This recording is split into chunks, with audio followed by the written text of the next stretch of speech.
স্নেহের শিক্ষার্থী, তোমরা যারা 2021 সালে এসএসসি পরীক্ষা দিবে, তোমাদের শেষ মুহূর্তের প্রস্তুতি হিসেবে আমি এসএসসি ফিজিক্সে দ্বিতীয় এবং চতুর্থ অধ্যায় থেকে গাণিতিক সমস্যার সমাধানের যে ইকুয়েশনগুলো আছে সেইগুলো নিয়ে তোমাদের সাথে আলোচনা করব। আশা করি এই পুরো ভিডিও জুড়ে তোমরা আমার সঙ্গে থাকবে। তো দ্বিতীয় অধ্যায়ে তোমরা যে ইকুয়েশনগুলো দেখতে পাবে বা তোমরা যে ইকুয়েশনগুলো জেনে এসেছো সেগুলো আমি তোমাদেরকে মনে করে দেওয়ার জন্য আবার এখানে তুলে ধরছি। আমরা যদি বেগ নির্ণয় করতে চাই তাহলে বেগ ভি সমান এস ভাগ টি। এখানে এসটা হচ্ছে আমাদের সরণ বা দূরত্ব আর টিটা হচ্ছে সময়। যদি ত্বরণ নির্ণয় করতে বলা হয় তাহলে বেগের পরিবর্তন বেগ শেষ বেগ মাইনাস আদি বেগ, তাকে সময় দিয়ে আমরা ভাগ করব, তাহলে বেগ পরিবর্তনের হার আসবে, যেটাকে আমরা বলি ত্বরণ। বেগ পরিবর্তনের হারকে কি বলা হয়? ত্বরণ। এরপরে আমরা ইকুয়েশন গতি সংক্রান্ত যে ইকুয়েশনগুলো আছে সেখানে আমরা যা জেনেছি সেটি হলো v equal to u plus এটি।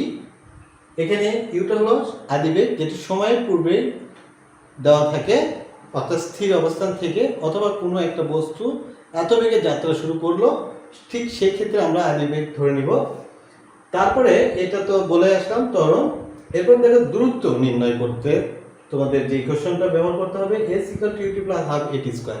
এই ক্ষেত্রে তোমরা লক্ষ্য করো যে এখানে যে চারটা রাশি দেওয়া আছে, একটা হলো এস দূরত্ব, একটা হলো ইউ এটি হলো আদিবেগ, একটা হলো টি এটি সময়, আর একটা হলো এ।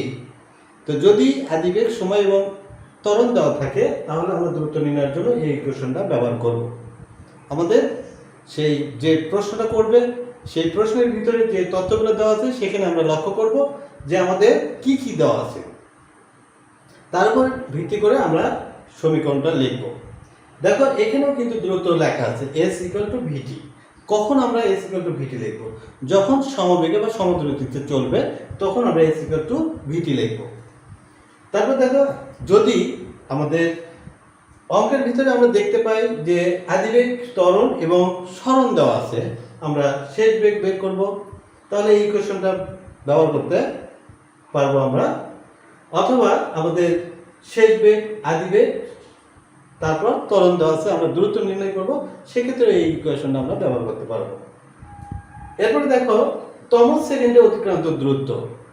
তোমাদের প্রশ্নের ভিতরে এইরকম কোশ্চেনই বেশিরভাগ সময় করা হয়ে থাকে যে 8তম সেকেন্ডে বা 9তম সেকেন্ডে অথবা 12তম সেকেন্ডে কত দূরত্ব অতিক্রম করবে, সেক্ষেত্রে তোমরা এই ইকুয়েশনটা ব্যবহার করতে পারবে।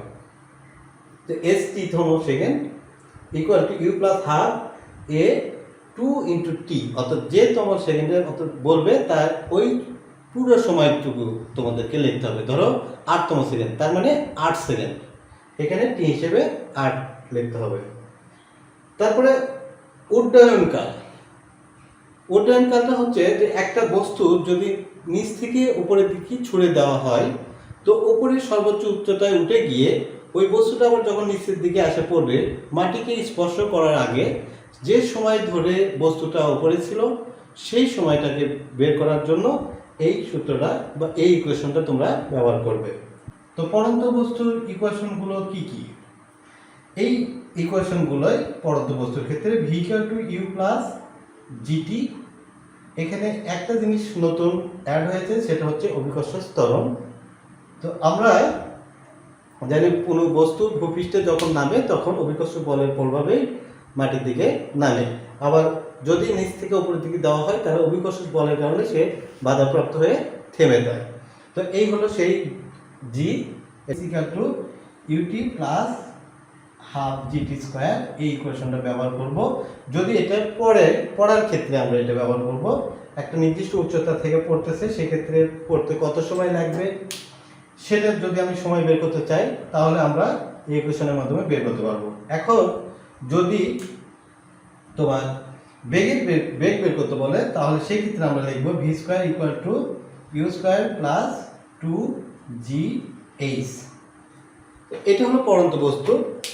এই বস্তুটা যদি না পড়ে আমরা নিচ থেকে উপরের দিকে মেরে দিই তাহলে ঠিক এর মাইনাস করে দিতে হবে, জি এর সামনে মাইনাস করে দিতে হবে, কারণ যেটা আমাদের বাধা সৃষ্টি করবে এই জন্য। তাহলে নিক্ষিপ্ত বস্তু, এটাকে বলবো আমরা নিক্ষিপ্ত বস্তু। তাহলে নিক্ষিপ্ত বস্তুর ক্ষেত্রে কি হবে, v equal to u minus gt, h equal to ut minus half GT square, আর v square equal to u square minus 2gh। তো মোটামুটি এই কয়টা ইকুয়েশন যদি তোমরা ভালোভাবে জানো তাহলে দ্বিতীয় অধ্যায় থেকে যে প্রশ্নগুলো আসবে আশা করি তোমরা সেই প্রশ্নগুলোর উত্তর করতে পারবে। এরপরে আমরা চতুর্থ অধ্যায়ে গিয়ে যে ইকুয়েশনগুলো বা সমীকরণগুলোর সম্মুখীন হব, যেই সমীকরণগুলোর সাহায্যে আমরা অঙ্কগুলো করতে পারবো সেই সমীকরণগুলো আমি এখানে লিখে রেখেছি। যে ডাব্লিউ ইকুয়াল টু, যদি কৌণিক আকারে দেওয়া থাকে, সরলটা কৌণিক আকারে হয়, তাহলে ডাব্লিউ ইকুয়াল টু লিখবো আমরা এফ এস কস থিটা, অথবা যদি আমাদের কৌণিক আকারে না হয় ডাইরেক্টলি সরণ ঘটে সেক্ষেত্রে ডাব্লিউ ইকুয়াল টু লিখবো আমরা এফ এস। এখন ঘটনা হচ্ছে যে অনেক সময় আমরা দেখতে পাবো যে এফ এর পরিমাণ দেওয়া নাই বা এফ এর মান দেওয়া নাই, সেই ক্ষেত্রে আমরা ডাব্লিউ ইকুয়াল টু লিখবো এম জি এইচ। এখানে এসটাকে আমরা এইচ এ রূপান্তর করে নিলাম, যেহেতু কাজের পরিমাণ নিচ থেকে উপরে বা সরানোর ক্ষেত্রে হয়। তো আমাদের যদি কোনো একটা বস্তুকে এক স্থান থেকে আরেক স্থানে নিয়ে যাওয়ার বোঝায় তখন আমরা এস দ্বারা বোঝাবো, আর যদি নিচ থেকে উপরে নিয়ে যায় বা উপর থেকে নিচের দিকে আসে তখন আমরা এইচ এর দ্বারা সেই দূরত্বটাকে বোঝাবো। আর যেটা হচ্ছে অভিকর্ষ ত্বরণ, এটা আমাদের যদি ভূপৃষ্ঠের ক্ষেত্রে হয়, স্থলভাগের ক্ষেত্রে হয়, সেখানে আমরা এ ব্যবহার করব। আর এটা হলো বস্তুটির ভর। এরপরে দেখো আমরা পরে যে ইকুয়েশনটা আছে ইকে, ইকেটা কি, ইকেটা হচ্ছে কাইনেটিক এনার্জি বা গতিশক্তি। তো গতিশক্তি equal to half m v square. এখন অনেক সময় ভি স্কোয়ারের মান দেওয়া থাকে না, তাহলে ভি স্কোয়ারের মান যদি দেওয়া না থাকে তাহলে দ্বিতীয়টা থেকে আমরা যে ভি স্কোয়ারের মান পাইছি দ্বিতীয় অধ্যায় থেকে, যে ইউ স্কোয়ার প্লাস 2ax অথবা ইউ স্কোয়ার প্লাস 2gh। তো আমাদের এখানে যেহেতু পরন্ত বস্তুর ক্ষেত্রে আমরা বলবো, সেক্ষেত্রে আমরা v square equal to u square plus 2gh এখানে বসাই দিব। তো আমরা যদি হাফ এম ভি স্কোয়ারের মান বসাই ইউ স্কোয়ার প্লাস 2gh, তো লক্ষ্য করো তোমরা এখানে এই জিনিসটা এইভাবে চলে আসবে। ইউ এর মান যদি আমরা 0 ধরি তাহলে এটা 0 চলে আসবে, তাহলে এখানে আসবে 2gh, তাহলে এই 2 আর 2 যদি কেটে যায় তাহলে কি হবে mgh। তাহলে ইকিউ ইকুয়াল টু আমাদের আরেক এখানে ইকিউ ইকুয়াল টু তোমরা mgh এটাও লিখতে পারবে। E P equal two mgh, P এটা হলো ক্ষমতা। কোনো একটা যন্ত্র একটা একক সময়ে কতটুকু কাজ করতে পারে সেটা পরিমাপ করার জন্য যে ইকুয়েশনটা ব্যবহার করতে হবে সেটি হলো P equal to W by T. W মানে হচ্ছে কৃত কাজ বা ব্যয়িত শক্তি।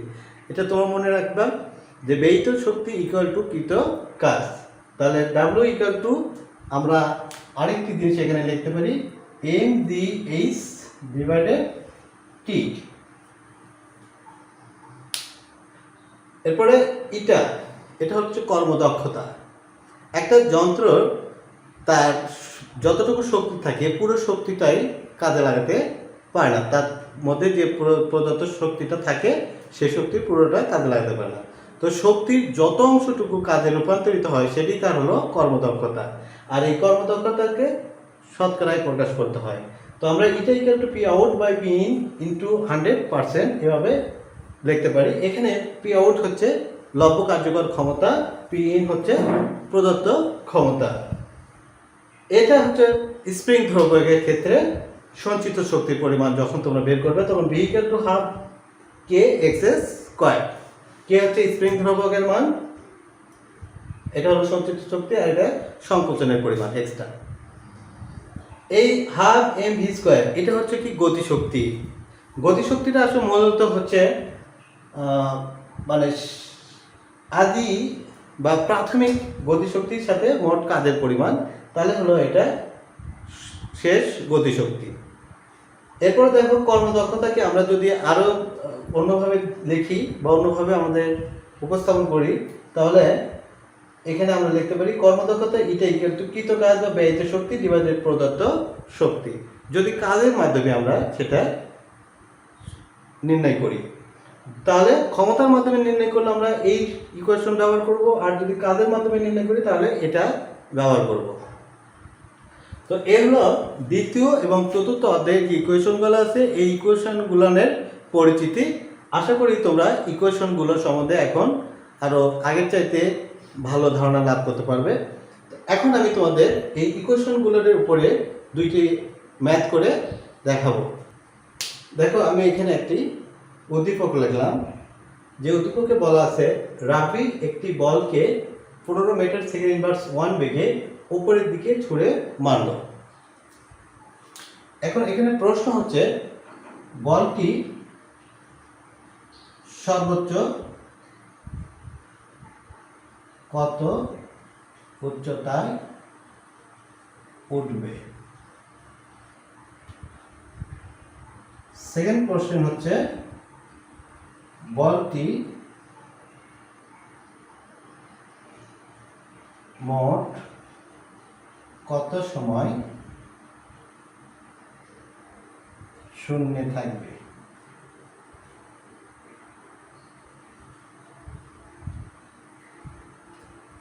তো এই দুটো প্রশ্নের উত্তর গ নম্বরে চাওয়া হতে পারে। খুব সহজে এই দুটো প্রশ্নের উত্তর তোমরা দিতে পারবে। বলটি সর্বোচ্চ কত উচ্চতায় উঠবে, আমরা এখন এগুলো সমাধান করব। তো এক নম্বর এই প্রশ্নটিতে কি বলা আছে, বলটি সর্বোচ্চ কত উচ্চতায় উঠবে। এক্ষেত্রে তোমরা আগে এখানে লক্ষ্য করো যে আমাদের এখানে কি কি দেওয়া তথ্য আছে। তো দেওয়া তথ্যগুলো আগে প্রথমে লিখে নিবে। যে দেওয়া আছে আদিবেগ u equal to 15 metre second inverse 1, আর কোনো তথ্য এখানে নেই। তাহলে আমরা এখানে ধরবো অভিকর্ষ ত্বরণ g equal 9.8 metre second inverse 2। তো আমাদের বের করতে হবে উচ্চতা, তার মানে h ইকুয়াল টু কত। তো আমরা উচ্চতা বের করতে গেলে আমাদের যে ইকুয়েশনগুলো জানা ছিল নিক্ষিপ্ত বস্তুর ক্ষেত্রে, সেই ইকুয়েশনগুলো কি ছিল, একটা ছিল h equal to ut plus half gt square. যদি নিক্ষিপ্ত হয় তাহলে এখানে আমরা মাইনাস দেব হাফ gt স্কয়ার। আরেকটা কি ছিল আমাদের v square equal two u square minus 2gh। তো শ্রেণীর ক্ষেত্রে লক্ষ্য করো যে আমাদের h বের করার জন্য এই দুটো ইকুয়েশন আছে। তো এখানে কিন্তু সময় উল্লেখ করা নাই, সুতরাং এক নম্বরটার এখানে ব্যবহার করার কোনো সুযোগ নেই। তাহলে দুই নম্বরটাতে আমাদেরকে চিন্তা ভাবনা করতে হবে। তো এখন দেখো এখানে একটা কথা লেখা আছে যে সর্বোচ্চ কত উচ্চতায় উঠবে। তো এইটি সর্বোচ্চ কত উচ্চতায় উঠবে তার মানে কি সর্বোচ্চ উচ্চতায় দিয়ে এটা কি হয়ে যাবে, শূন্য হয়ে যাবে। তার মানে ভি এর মান আমরা পাচ্ছি। তারপরে এখানে যেহেতু আদিবেগ দেওয়া আছে তাহলে আদিবেগও পাচ্ছি আমরা। তারপরে জি এর মানও পেয়ে গেছি, তাহলে এইচ এর মানটা আমরা পেয়ে যাব। তাহলে এই ইকুয়েশনটার সাহায্যে আমরা এই এইচ এর মানটা বের করতে পারবো। তাহলে আমরা এখানে লিখবো যে আমরা জানি v square equal to u square minus 2gh, বা আমরা এখানে ভি এর মানটা বসাই দিলাম 0, এরপর স্কয়ার, ইউ এর মান বসাই দিলাম 15, এরপরে স্কয়ার মাইনাস 2 ইন্টু জি এর মান বসাই দিলাম 9.8 গুণন হলো h, বা এখানে আমরা 0 লিখলাম, তারপরে 15 করে বর্গ মানে 225 মাইনাস এটা গুণ করো 19.6 গুণন h। এখন আমরা এটাকে বাম পাশে পার করে নিয়ে আসবো 19.6 ইন্টু h সমান 225, বা h ইকুয়াল টু 225 ভাগ 19.6। এখন তোমরা এটা ক্যালকুলেশন করে দিলে বলটি সর্বোচ্চ কত উচ্চতায় উঠবে সেটি পেয়ে যাবে।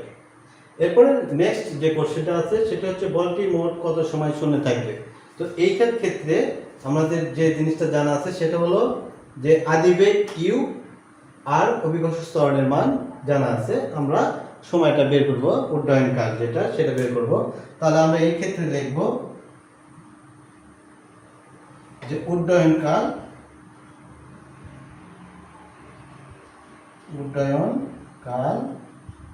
টি সমান কত, এখানে বড় হাতের টি দিবে। তাহলে বড় হাতের টি দিয়ে আমরা এটা লিখব। আমরা জানি টি ইকুয়াল 2u ডিভাইডেড জি। তাহলে 2 গুণন ইউ এর মান কত 15 ভাগ জি এর মান কত 9.8। এখন এই যে 30 ভাগ 9.8 আমরা যদি এটাকে এর দ্বারা ভাগ করি তাহলে যে সময়টা আসবে সেটি হবে আমাদের ওই বলটা সর্বোচ্চ মানে শূন্যে থাকার সময়। এবার আমরা আরেকটি ম্যাথ করব, সেটি হবে চতুর্থ অধ্যায় থেকে। আমরা একটি চিত্রের মাধ্যমে এটা করে দেখাই। ধরো এখানে একটা বস্তু আছে, বস্তুটির ভর হলো 50 কেজি। এখান থেকে এখানে উচ্চতা হলো 60 মিটার।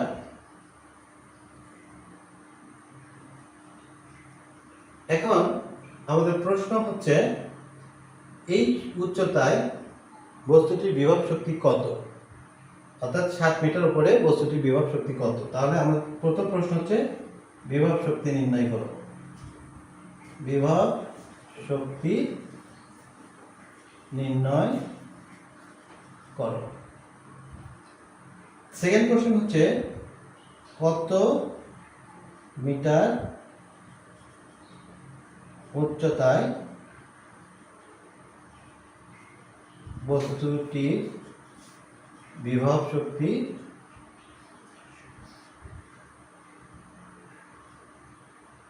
গতি শক্তির অর্ধেক হবে। গতি শক্তির অর্ধেক হবে।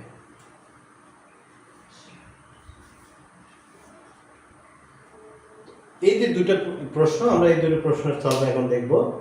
তো বিভব শক্তি নির্ণয় করো। বিভব শক্তি নির্ণয়ের সমীকরণটা হচ্ছে ইপি ইকুয়াল টু mgh।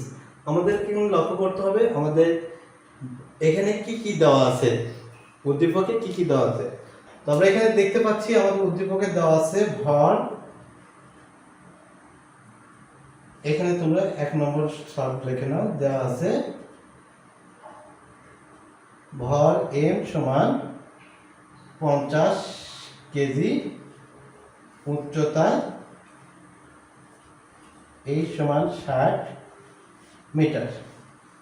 তাহলে বিভব শক্তি নির্ণয় করতে আমাদের কি লাগবে mgh। তাহলে g এর মানটা লিখে নিলাম, অভিকর্ষ ত্বরণ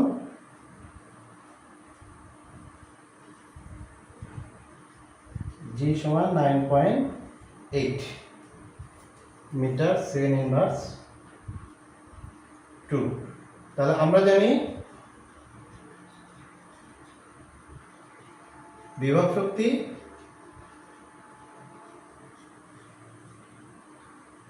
EP ইকুয়াল টু mgh। এখন আমরা m এর মান বসাই দিলাম, g এর মান বসাই দিলাম, h এর মান বসাই দিলাম, দিয়ে এখন এখানে ক্যালকুলেশন করবে, পরে যে অ্যান্সারটা আসবে সেটা হবে তার বিভব শক্তির পরিমাণ। এরপরে দেখো এইরকম অঙ্ক যখন করতে বলবে যে কত মিটার উচ্চতায় বস্তুটির বিভব শক্তি গতি শক্তির অর্ধেক হবে। তো এখন এখানে কিন্তু তোমাদের পুরো উচ্চতাটা দেওয়া আছে। তো কত মিটার উচ্চতায়, যখন এই কথাটা উল্লেখ থাকবে তোমরা হয়তো লিখবে যে x মিটার উচ্চতায়। তো ধরে নিলাম আমরা এখানে হলো x মিটার উচ্চতা। তাহলে তোমাদেরকে যখন তোমরা বিভব শক্তি বের করবে তখন এই যে এখান থেকে এই পর্যন্ত যে উচ্চতা, এই উচ্চতায় আমাদের বিভব শক্তি বের করতে হবে। তাহলে এই ক্ষেত্রে বিভব শক্তি হবে mgh এর মান আমরা যদি x ধরি তাহলে এখানে x আসবে। আর গতি শক্তিটা কত হবে, এই যে উপর থেকে নিচের দিকে নামবে, কত মিটার নিচে নামবে, তাহলে 60 মাইনাস x, তাহলে 60 মাইনাস x, তার মানে এখান থেকে এই পর্যন্ত উচ্চতাটা হচ্ছে 60 মাইনাস x। তাহলে এই ক্ষেত্রে তোমরা যখন গতি শক্তিটা বের করবে তাহলে গতি শক্তির ক্ষেত্রে তোমাদের যে ইকুয়েশনটা দেওয়া আছে সেটা হচ্ছে ek equal to half mv square. তাহলে এই যে দেখো এখানে v স্কয়ারের মান যদি এখানে না থাকে তাহলে আমরা এইটা দিয়েও লিখতে পারি। তাহলে ek ইকুয়াল m এর মান কত পাইছি আমরা 50 গুণন g এর মান 9.8 গুণন h এর মান হবে কত 60 মাইনাস x। এখন এটা গুণ করে দিবে, গুণ করে দিয়ে যে মানটা আসবে সেই মানটা এখানে 490 ইন্টু হলো 60 মাইনাস এক্স। আচ্ছা, আমরা এটা না মান বসাই দিলেও পারতাম। এখানে আমরা এই মানটা না বসে দিয়েও পারি। আমরা এখানে ইকুয়াল টু জাস্ট এইটুকু লিখে নিই, এম জি এইচ এর মানটা বসাই নিই 60 মাইনাস এক্স। আর এখানে আমরা এখানেও ওইভাবে বসাই নিই, equal to m g h এর মান হলো এক্স। এখন যেহেতু বলা আছে যে গতিক শক্তি অর্ধেক হবে, তাহলে আমরা এখানে প্রশ্ন মতে লিখতে পারবো এভাবে, প্রশ্ন মতে EK EP equal to half EK. তাহলে ইপি এর মান কত দাঁড়ালো, এম জি এক্স, এখানে half m g 60 minus x. তো এই এম জি আর এম জি কেটে দিলাম, তাহলে এখানে কত পাবো আমরা, x equal to 60 minus x divided 2 বা 2x equal to 60 minus x বা 2x plus x equal to 60 বা 3x ইকুয়াল টু 60, অতএব x ইকুয়াল টু হচ্ছে কত, 20। তাহলে 20 মিটার উচ্চতায় বস্তুটির বিভব শক্তি গতিশক্তির অর্ধেক হবে। তো আমি এখানে তোমাদের এই অঙ্কটা করতে গিয়ে এলোমেলোভাবে করেছি, তোমরা একটু অঙ্কটা বুঝে গোছাই নিয়ে করার চেষ্টা করবে। তো আজকে এই পর্যন্ত রাখছি। আগামী দিন আবারও তোমাদের সাথে এই দুইটি অধ্যায়ের আরও কিছু গাণিতিক সমস্যা নিয়ে তোমাদের সাথে কথা হবে। তোমরা ভালো থেকো, সুস্থ থেকো, দোয়া করি আগামী পরীক্ষা যেন তোমাদের ভালো যায়।